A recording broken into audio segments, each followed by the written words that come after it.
Hey guys, it's April 13th and I'm out here in Minnesota doing some turkey hunting.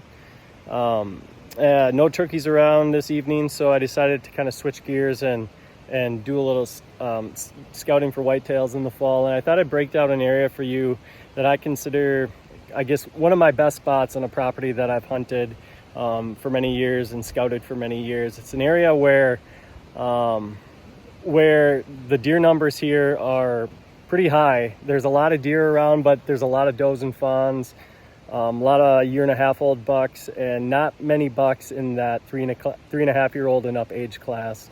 And so when I'm looking for a deer like that, I need to put myself in position where I'm not going to get busted by those does and fawns and young bucks by either sight or smell, predominantly smell, because this is kind of hill country too that has hills up top and hills on the bottom. So you deal with a lot of wind swirl and things like that. They'll bed at different elevations. You have bedding down low and you have bedding up high. And so I'm constantly wrestling with trying to find what I consider to be like the most bulletproof spots I can find. And I feel like this one kind of fits the description. So I'll turn the camera around here and I'll show you kind of what we're dealing with and explain a little bit about a hunt I had last year that kind of showed me some things. All right, so here's what we're looking at. We have a creek bottom right down in here.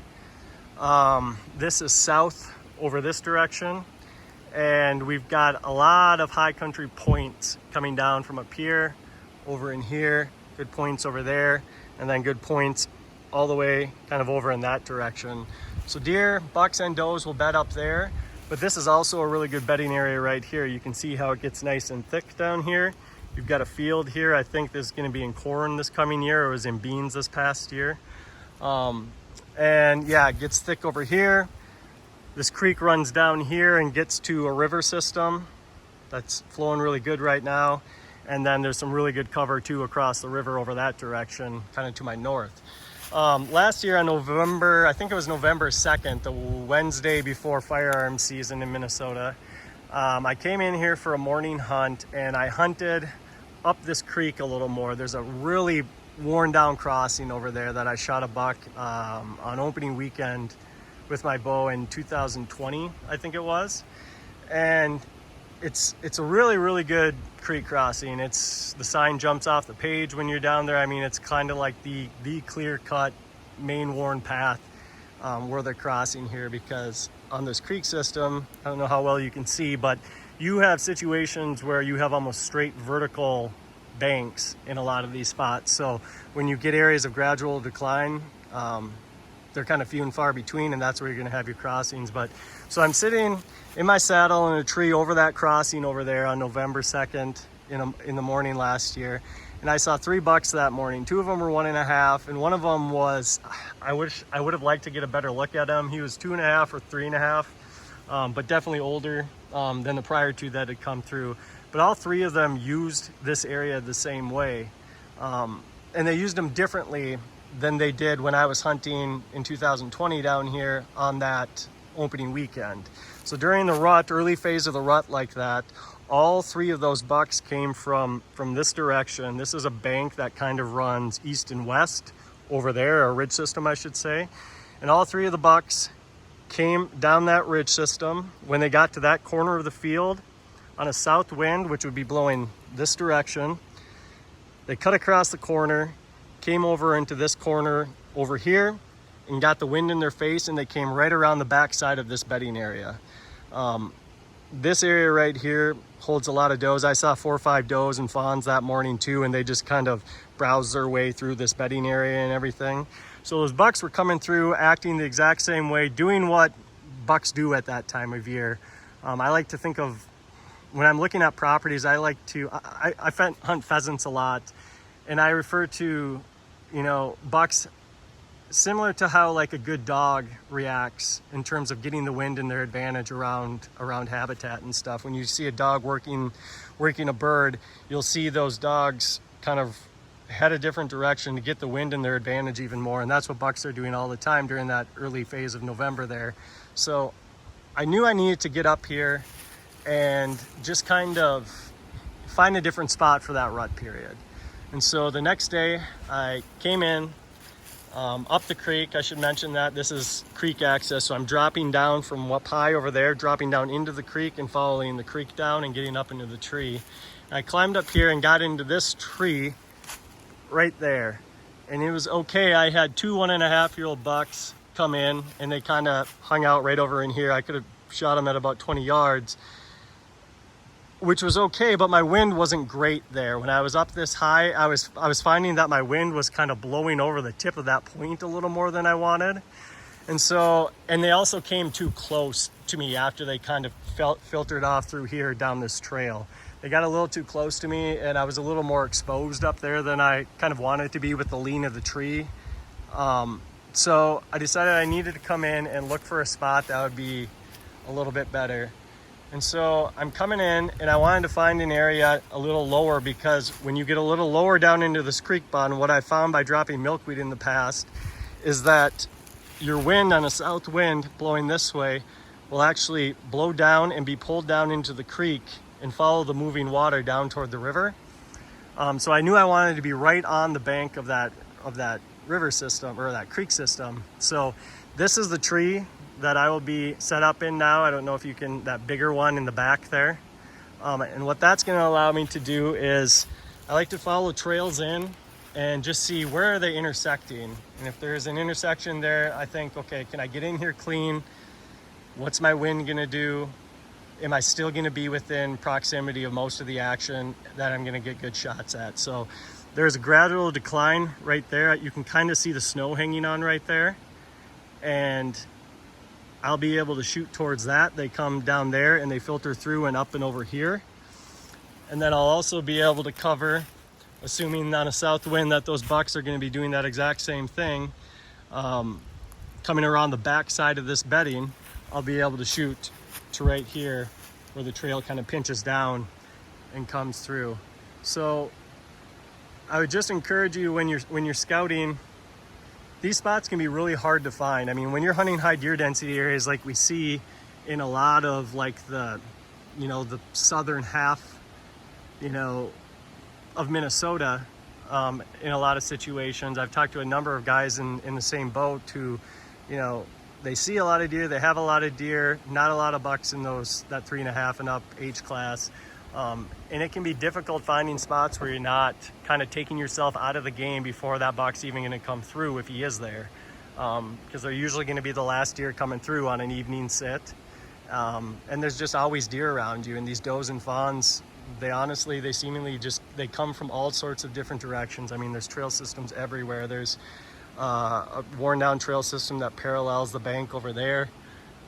So I'm constantly searching for these spots that check everything off of my list. So just, building up hunts, seeing what deer do like they did last November, and then coming in and just deciding, what did I learn from that? How can I get into a spot that's going to put me in position to, take advantage of that next year? And so this spot, I feel like, fits everything I'm looking for. Great access. Gonna come in, I'm gonna drop down over there. There's a little ravine that drops me down into the creek. I'm gonna come up the creek. I'm gonna get into the tree in my saddle on a south wind, preferably on a morning hunt. It can be tough in an evening because, like I said, sometimes you will have deer bedded here. So I'll probably save this for a morning hunt, though it could be even early season. If this is corn here in the early season, I would feel good about slipping down the creek, getting into that tree with thinking deer might hang out in that corn because it's food and it's security cover for them. Thinking they might hang out in that corn a little longer and then maybe slip out, come through here, maybe slip down this crossing right up in here to go up on one of those points to bed, after daylight, even in the early season when they haven't been pressured too much. So I've got the access, I've got the wind, which I'm only knowing exactly how wind is gonna, react down in low spots like this by dropping milkweed, and figured out, okay, it's dropping, it's following that creek back, and I'm in the middle of the action still, where I'm gonna be getting shots, hopefully to those crossings, where I'm at least covering as many bases as I possibly can while still staying, really relatively safe from getting busted. So yeah, that's kind of what I'm looking for these spots that I consider bulletproof, because they are few and far between, and they're so necessary, I found, to be consistent, to consistently put yourself in the game when it comes to, you know, trying to get a, you know, what you would consider a mature buck for your area in these spots and everything. Hey guys, it's mid-April here. I'm out doing some scouting for whitetails, and I'm checking out a new area. It's a property that I've hunted for many years, but a new area that I really have not looked at all that much until right now, basically because it's really not far off a road that everybody who hunts this property comes in on. So I kind of, I don't know, ignored it in the past and stuff, but a few years ago, my father-in-law, during gun season, they were getting ready to do a deer drive, and they had a really nice buck right as they were getting started. The drivers were getting ready to kind of start moving through, and a buck just ended up on its own running up through this area down in here. And I decided this year I was going to come in and check it out, and I'll kind of show you what we're looking at here. It's a really nice thick area, and what you'll find in these spots is that when you have such dense cover like this, you're going to have situations where movement is really funneled just because of how thick it is in spots. So you can see how thick it is already even without the foliage up, but in the early season, you know, as we get into the summer, it's really going to grow up in here, and you'll see kind of how deer are moving through here. So I'll just do a quick video here and show you what we're looking at and kind of where I'm thinking of setting up. All right, so the situation is we've got, this is access over here. There's a road that runs east and west that direction, and then everybody who comes onto the property comes up this direction from the north, or to the north. And down in here, you can see how thick it is in here. It's just a little creek bottom area. So here's the creek we're working with. You've got a nice long kind of finger field down there that this year I believe is going to be, I think, corn, if I remember correctly, as to it being beans last year. So you've got, obviously for a morning hunt, you've got a great situation where you're going to have deer feeding down low, sneaking back up into here to go back to bed. So I just came in here. I wanted to follow this transition along the creek to find where the primary creek crossing is, and here it is. So we've located the creek crossing, and I was kind of blown away by the actual siding here. They're definitely wintering in here.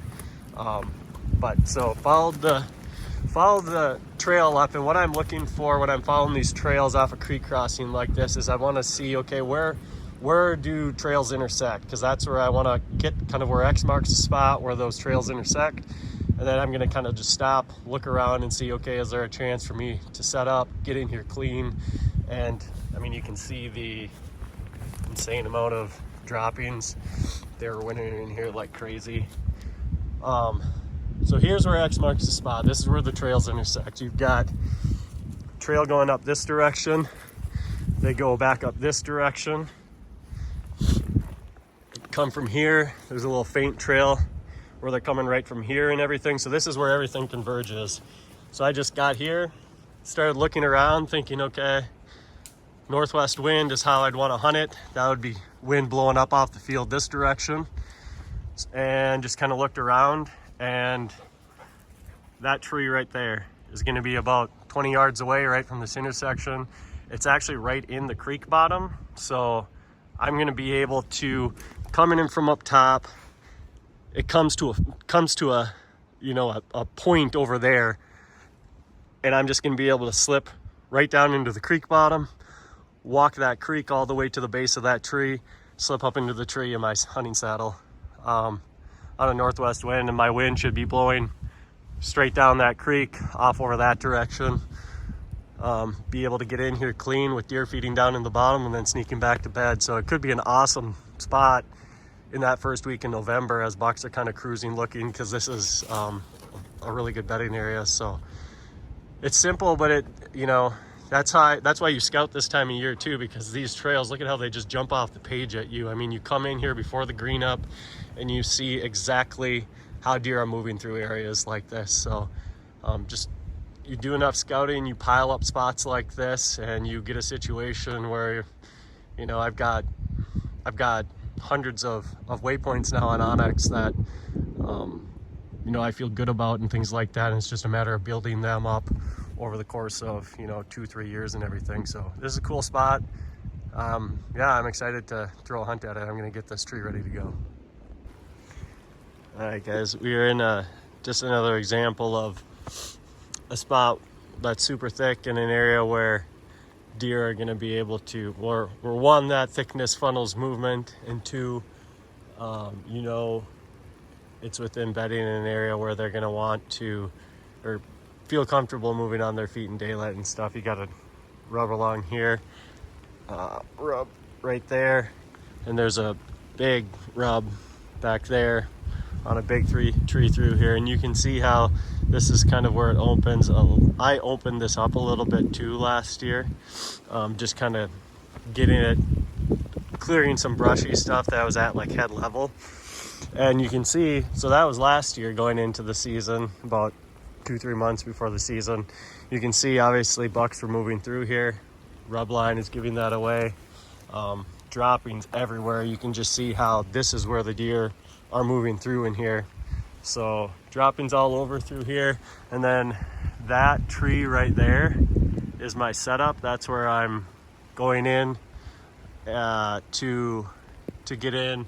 Last year I tried hunting this on an evening sit, thinking that most of a buck would be bedded up in there, which that is I think where they're going to be bedded, but getting in here was difficult last year. If I can get just normal river level, water levels in the river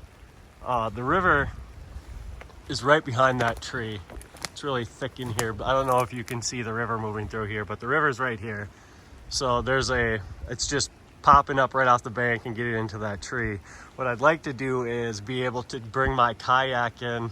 We've got there's like a little shack area that way that the guys brought in for gun hunting season, and so I want to be able to leave the kayak there, get in the water at the shack, and then follow the river up in the dark before a morning sit and get back in here, because then you're moving past all the deer on the field. I'm going to hunt on a south wind, which is blowing that direction.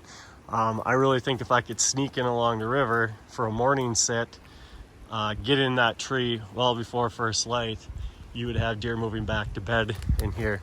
So it was just the evening set just didn't work like I wanted it to work. I feel I shouldn't have hunted on such a calm day too. I feel like I busted deer out, so I didn't. That was the only time I ended up hunting it last year. But I do think this is a spot to keep my eye on going into this next season, because there's so many areas on this property that are wide open. And this is where the bucks are. This is where they're hanging out. This is where a lot of does are and stuff too. So these are where I have to try to get to, and I need to be creative with how I hunt it by doing things like using that kayak to get in here instead of like walking this trail up and trying to get into a tree.